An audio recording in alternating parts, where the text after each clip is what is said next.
Good afternoon. How are you? Well, it's another fair weather day. There are some clouds, but there's no rain. But no prediction of rain. Thomas Jefferson says the temperature now is 80 degrees. And the humidity was lower than it's been, 39. And the breeze, as they call it, is 2.2 miles, but I don't feel anything. There are a couple of the games that are being played to distort our elections, our government.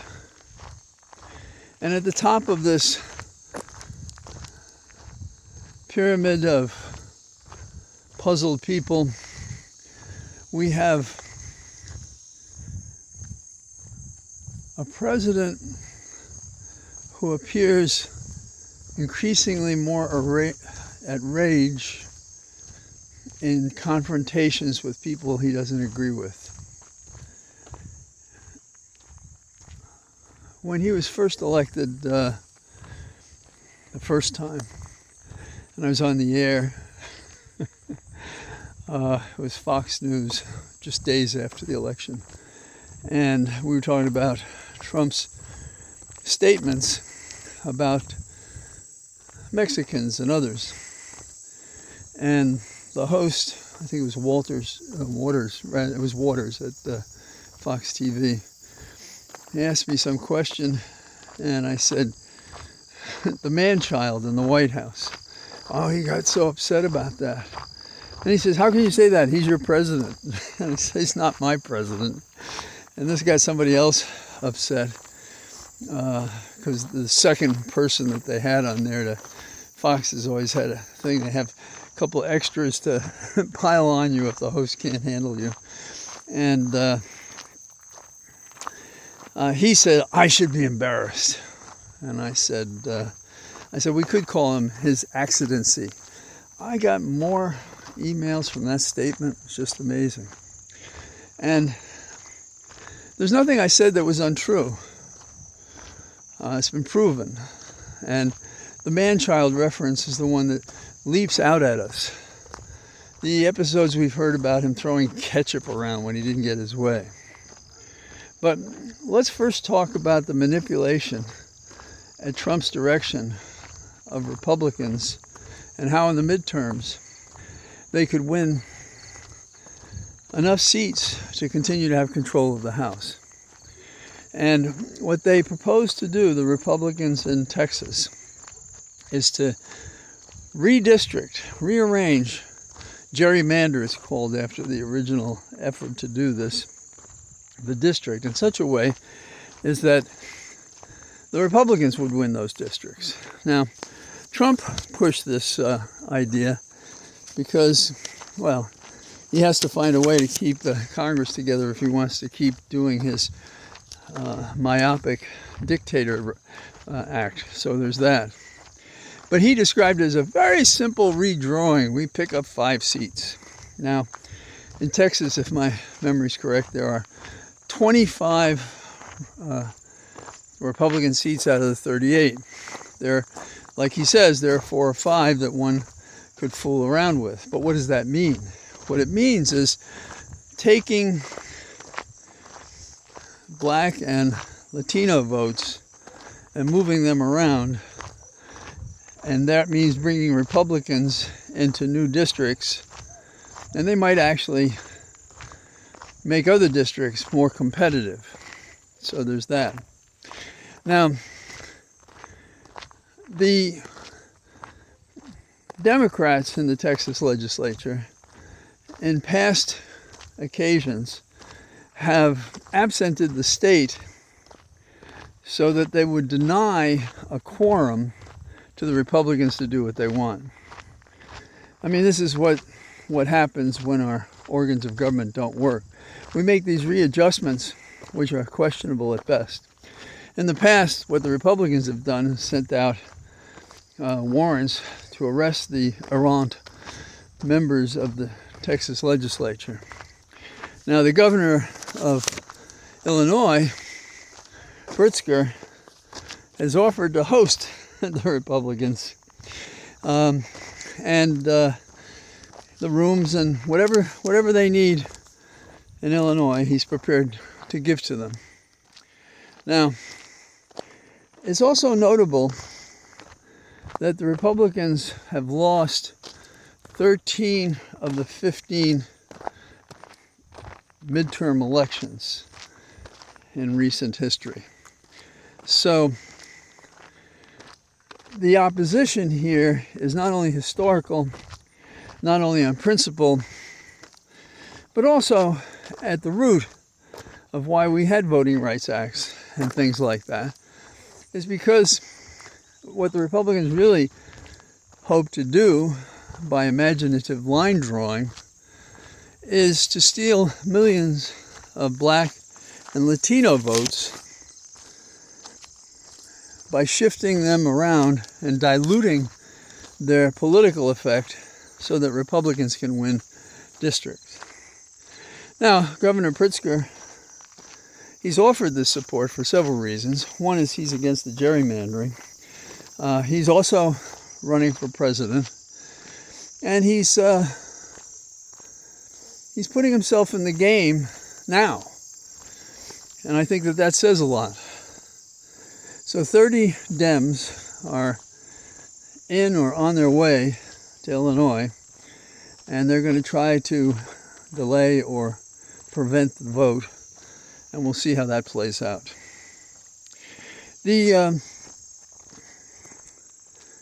same man who has suggested, directed, insisted that this redistricting happen, little wonder that he doesn't care for the Voting Rights Act or is concerned about blacks being abused or Hispanics or anybody else. Voters, there must be some criminals among them too. But we have seen in recent days a surplusage of crazed activity and conduct as opposed to measured. Now, some might be tempted to say something like Lord Acton said, power corrupts and absolute power corrupts absolutely.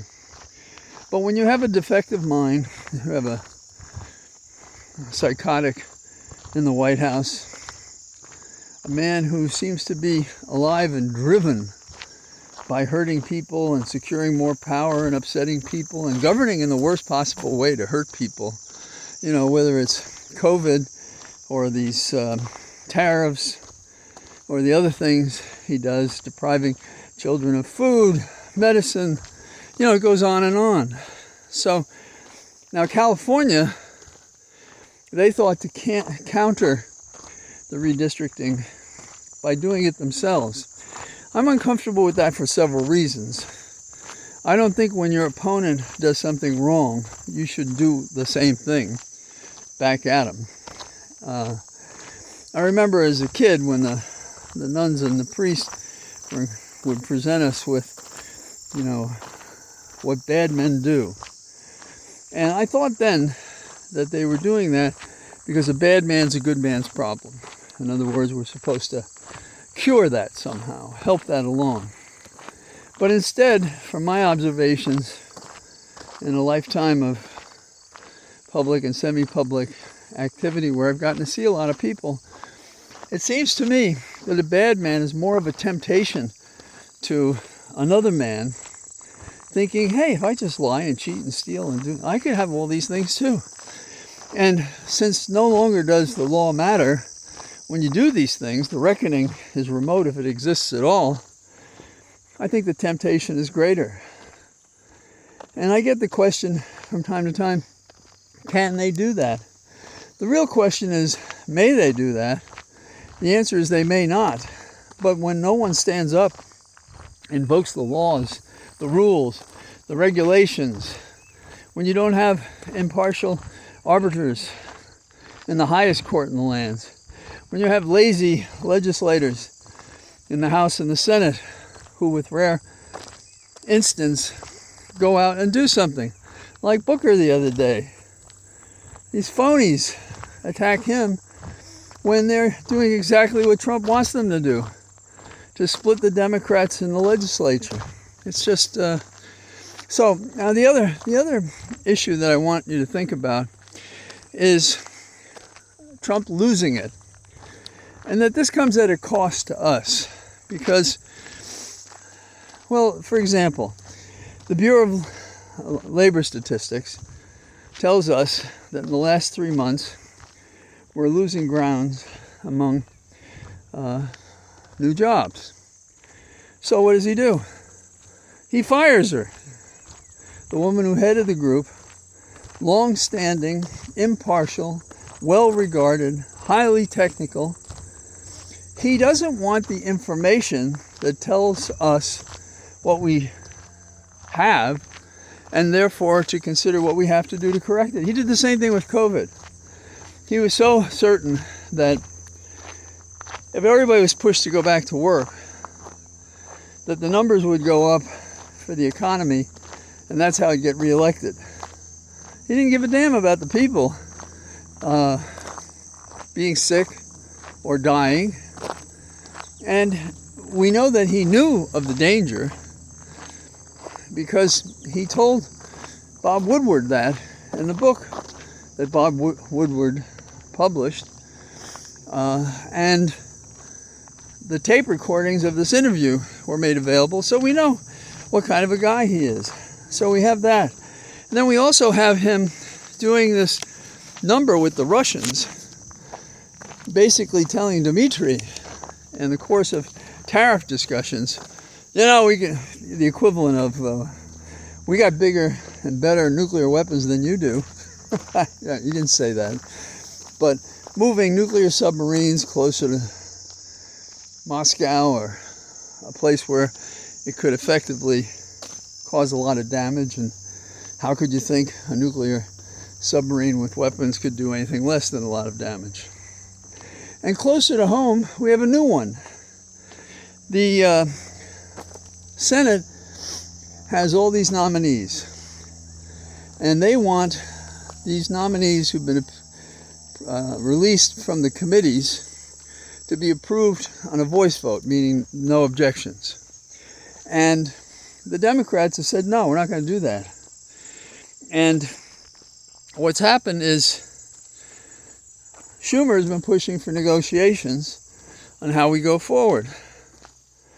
And he resists Trump asking for roll call votes, which are you put the thing up there and everybody, people don't even need to be in the room, because what you do is you call, if there are no objections, it happens.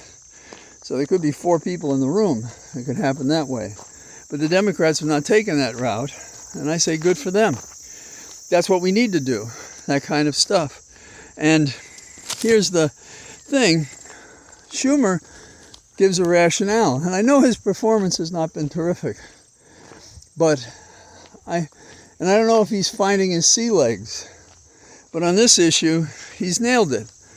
He said historically bad nominees deserve historic levels of scrutiny, and we've never seen so many flawed, as compromised, as unqualified as those provided us by Trump. So the other question is, and Schumer raises it, the question is, so what are you doing if you're such a great deal maker? You have the book, The Art of the Deal, that you didn't write. You put your name on it, just like the buildings. You don't build some of these buildings, you put your name on it. This is a Trump building. Watch out for the electricity. So, what do we have before us? We have not so quiet, ongoing distortions that are dangerous to all of us. The going backward, as Trump is accustomed, we have him losing it, losing it all the time, losing it. And on big issues too. The economy, the tariffs, people are starting to feel the pain of that. How we elect people. Some Republicans who think they're going to be a candidate in 28, they worry whether or not Trump is going to try to consider himself a candidate for a third term in violation of the Constitution. How would they stop him? Tackle him in the Oval Office, tie him to a chair, make him sit squat-legged on the Resolute office? There's a picture for you. We have lost our way. And it's up to us to remind everybody not to mimic what they do. Why can't anybody go to court and challenge what they're doing in Texas?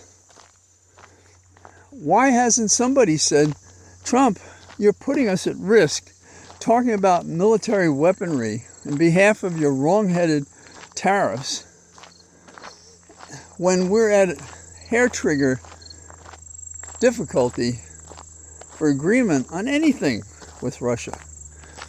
So it's up to us again, we the people, to talk in small and large ways as we can, to contribute in small and large ways as we can. Just show up, talk to a friend, try to talk to a relative if they're on the wrong side of this issue, because that's what's going to save us. The lawsuits, people like Booker speaking up, citizens doing the same, local elections being won, for example, in Virginia where I am, because we're considered a bellwether state. As things go here, some think that's how they'll go nationally. I don't think it's irrelevant. I think it's probably a factor, but I haven't looked at any polls. I don't have a feeling for it. And in these state races, you often don't have polls. They're expensive, and the sample size has to be a decent size to get anything that's useful for you to use in an election. So that's what I gotta say, and I hope you had a great weekend, and I'll be out again tomorrow. And so I bid you adieu from my cathedral of trees. Bye-bye.